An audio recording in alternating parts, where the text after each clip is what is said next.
माननीय उच्च न्यायालयाच्या आदेशानं गुरुचरण जागा ज्या आहेत त्याच्यावरचे अनधिकृत बांधकाम आणि अतिक्रमण जे आहेत हे हटवण्यासाठीची कारवाई जी होती तर ही प्रस्तावित होती. 2018 पासून मौजे कल्याणमधला 43/3 अ या जागेवरती, हे गुरुचरण जागेवरती जे अनधिकृत बांधकाम अतिक्रमण आहे तर ते त्याच्यासाठी नोटिसा दिल्या गेलेल्या वेळोवेळी तहसील कार्यालयाकडून. आणि मागच्या 15 दिवसापूर्वीसुद्धा नोटिसा देऊन हे त्यांना खाली करण्यासाठीचे नोटीस होती, तरीसुद्धा ते स्वतःहून खाली न झाल्यामुळं आज तहसील कार्यालयाकडून ही कारवाई होत आहे. सर, या ठिकाणी मला कोणती पूर्वकल्पना नव्हती. मी हे गोडाऊन भाड्याने रेंटने घेतलं आहे, माझ्याकडे ॲग्रीमेंट आहे आणि मला याची कोणती पूर्वकल्पना नसताना आज गोडाऊन तोडायला आले. त्याच्यामुळे माझं नुकसान तर भरपूर होतं आहे. माझा माल पडला आहे. मी आज गव्हर्नमेंटला टॅक्स पे करतो. मी आज लोन घेतले आहेत. मी आज झिरोमधनं इथपर्यंत पोचलो आहे ना.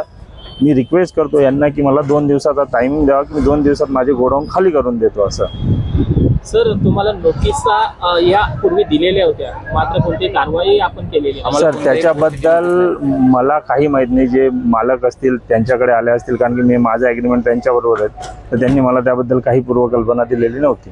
सर, आज किती नुकसान हे आपलं झालेलं आहे? कमीत कमी दादा आत्तापर्यंत तरी माझे 4-5 लाखाचं नुकसान तर झालं आहे आणि अजून गोडाऊनमध्ये माल आहे तो काढण्याचं काम चालू आहे. तर मी सरकारला आणि तहसीलदार साहेबांना एकच विनंती करू शकतो की मला 2 दिवसाचा अजून टाईम द्यावा आणि त्या टायमात मी त्यांचे गोडाऊन खाली करून त्यांची जागा हे करतो. आणि 2 दिवसात नाही केलं तर ते जी कार्यवाही करतील त्याच्यासाठी मी त्यांचा बांधील.